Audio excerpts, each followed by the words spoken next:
Welcome to Strathroy United Church's online worship service. My name's Brad Morrison. I'm the minister at Strathroy United Church, and I welcome you. Whether you're in the congregation or you're tuning in from afar, I'm glad that you are joining us today, and hope that today's worship service and its message will help to lift you up during these difficult times. I invite you to stay tuned after this video for local announcements. But before we begin our worship service, I want to introduce you to Emlyn. Last week, I put out the call to the children in the congregation to send some pictures or video of what they did for Mother's Day. And here is what Emlyn did. Hi, my name is Emily, and I'm going to show you some things I do with my mom and dad and brother today. Today, my mom gave me this letter from my teachers that they sent. And I done a little shake right here.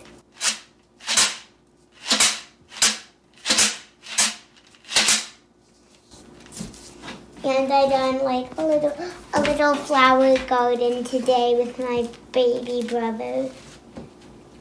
And I have done an earth today. And I done a little doggy a while ago with a shaped creature, and its name is Chloe. And I have done a little flower activity. And it was a card from my grandma. And I done a scavenger hunt yesterday. With who? With my dad. And I have done like a little note thing that my teacher told me to do. What does it say that you're good at? What's your skill? It says, I am good at drawing. Good job. Do you want to say anything else to your Sunday school friends or the church? Thank you for watching. Can you say, miss you? I miss you. Bye. Thank you, Emlyn. And here are our friends Sloan and Deanna with the gifts that they made for their mother, pictures, and also a poem that we'll hear Deanna read now. This is a poem that I made for my mom on Mother's Day. Mom, I love you for all the things that you do for me. I will hug you and kiss you because you love me too. I know you love me by the way you show you care. I love you, and you should be aware. Thank you, Deanna and Sloan, and all those children who made their Mother's Day a special one. Let's ready ourselves for worship. I invite you to take a deep breath, let it in and let it out, and allow where you are right now, whether it's in your kitchen or maybe it's in your basement or outside, let that be a sacred place so that you can open your heart to God's Spirit moving among us. And let's open with prayer. God of the risen Christ, in your love, you set us free in the risen Christ. We gather here today longing to know and experience the power of your love. Soften our hearts, expand our minds, set free our spirits, and open our hands that we might indeed be filled with your undying love in every corner of our lives. And then send us forth to spread that love to all those around us. Amen. Let's listen now to our opening music played by Andy.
Previously on Children's Time, Monica was missing Patrick, so she planted a Pat in the garden, and he grew up, and now that he's a baby, she needs to learn how to swaddle him.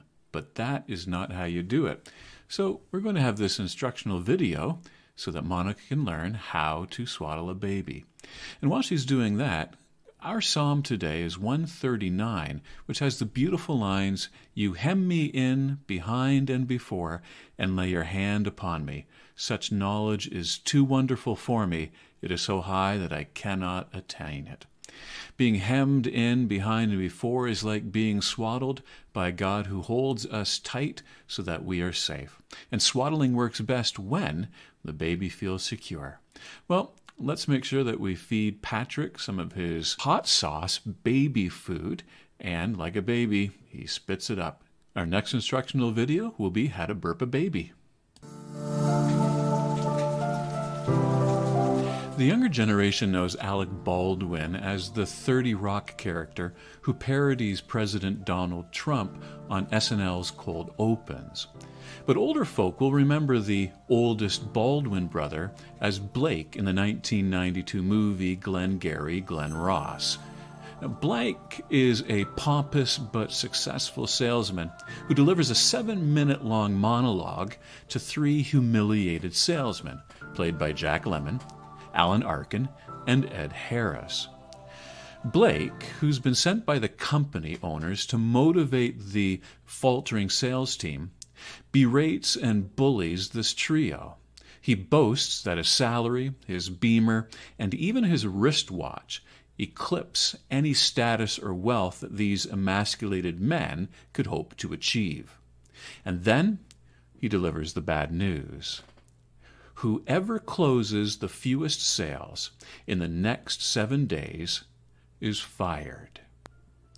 The salesman sits stunned, and when one of them challenges Blake on his rude and disrespectful tone, he's silenced like a beta submitting to an alpha wolf who's staring him down. Blake's message is clear. You're only as good as your next sale.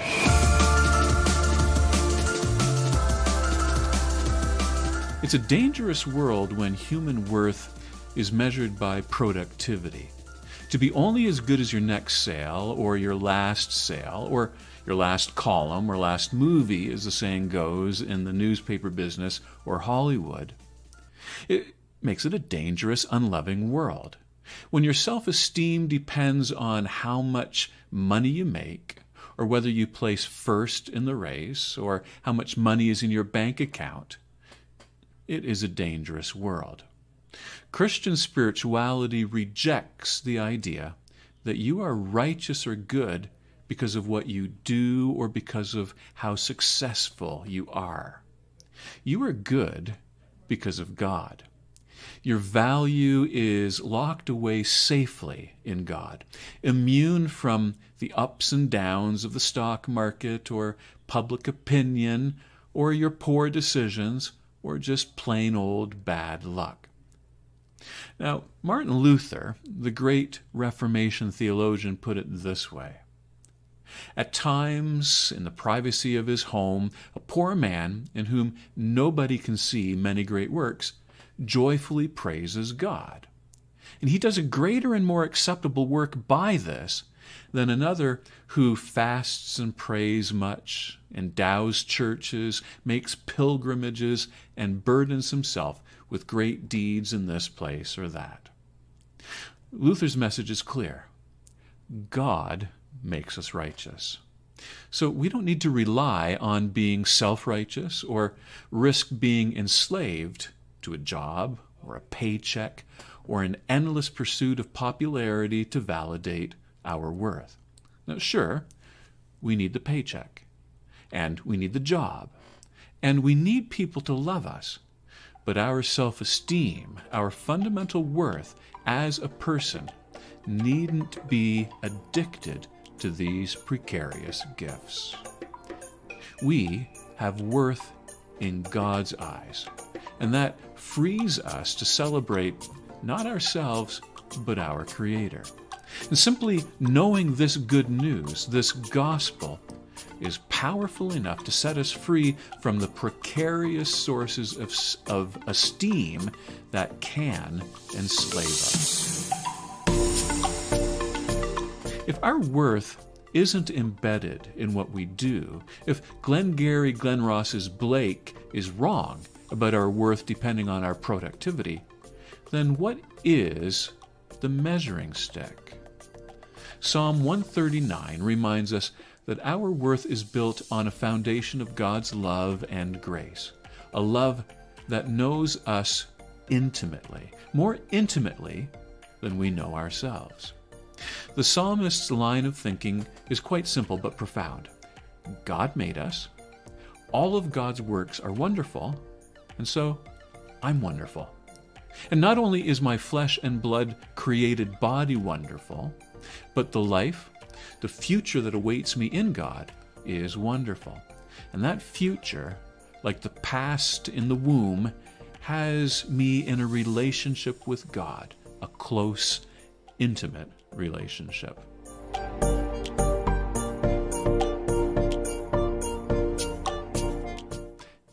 There's an age-old philosophical debate that took on new life after the atrocities of World War II.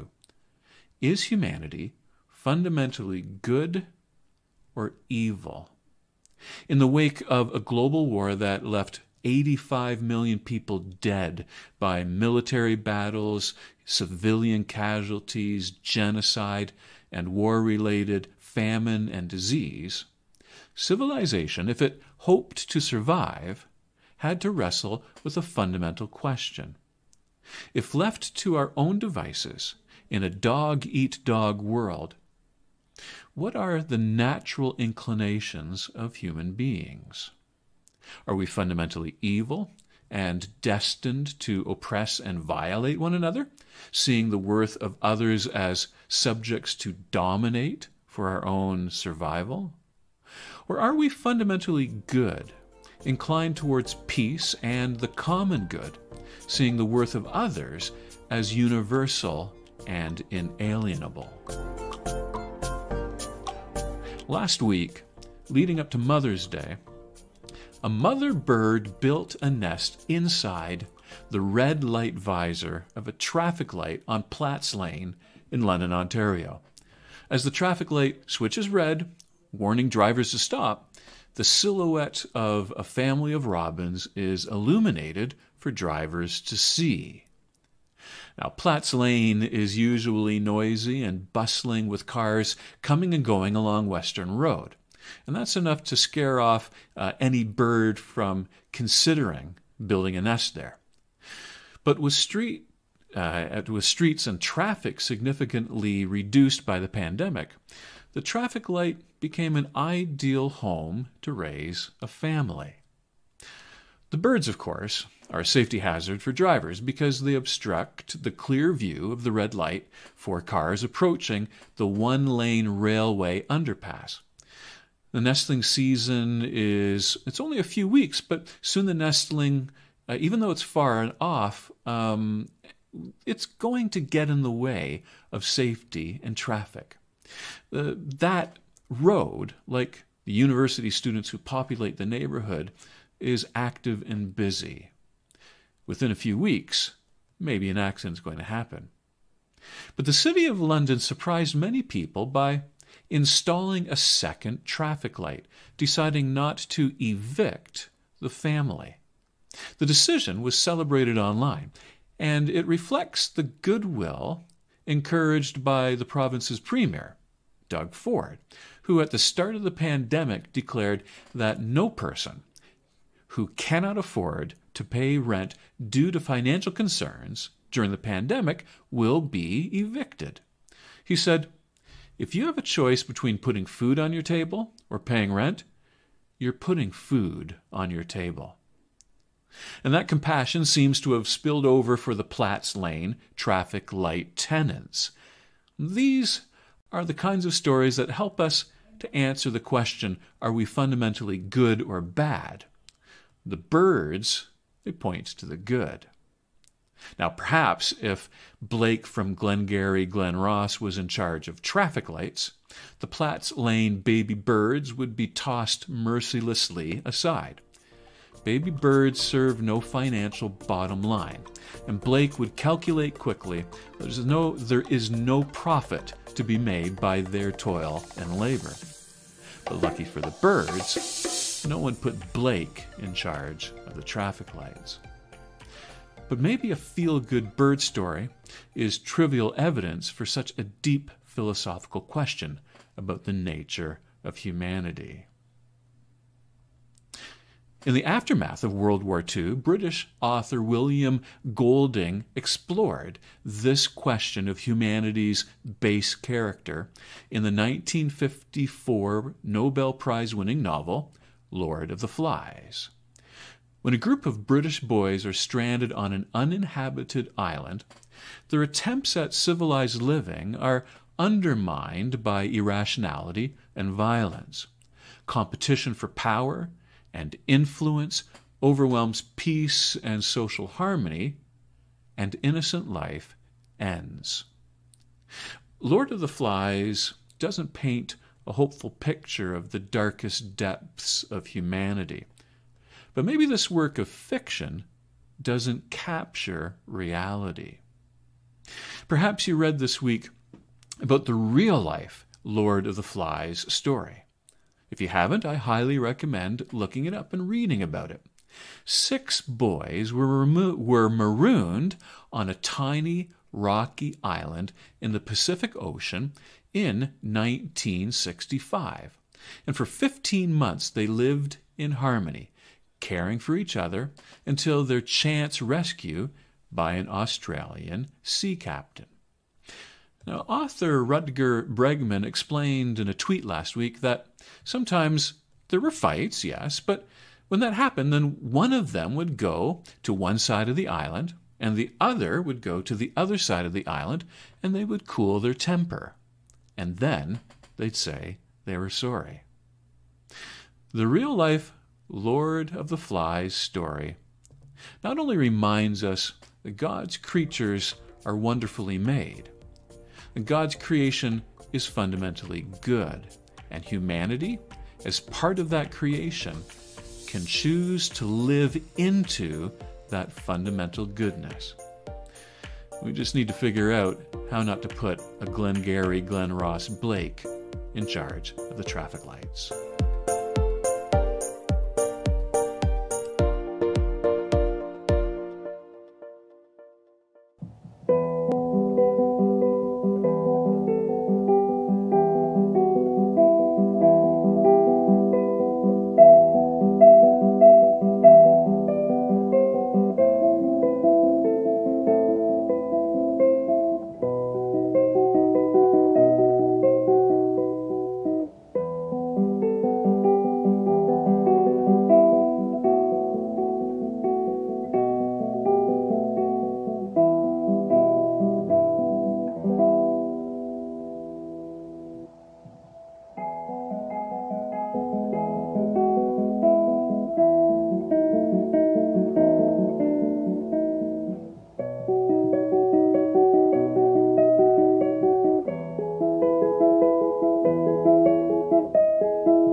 Thank you for taking the time to participate in our online worship service, and I invite you to join us Sunday morning from 9:30 to 10:30 by Zoom for the Strathroy United Church fellowship time. Go now with the peace of God into the world to love and serve others. Go in peace. Amen.